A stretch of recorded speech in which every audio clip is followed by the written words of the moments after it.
I often get a lot of questions about what's better, veneers or braces.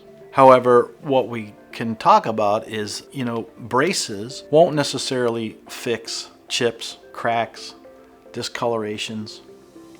Your teeth will certainly be straighter, and if that's all you need, that's what we should do. However, a lot of times that doesn't really get the patient to the final aesthetic result that they were hoping for. And so in those cases, that's where we talk about veneers or crown and bridge, where you kind of get the most bang for your buck, so to speak, because it changes the color to the color that you want.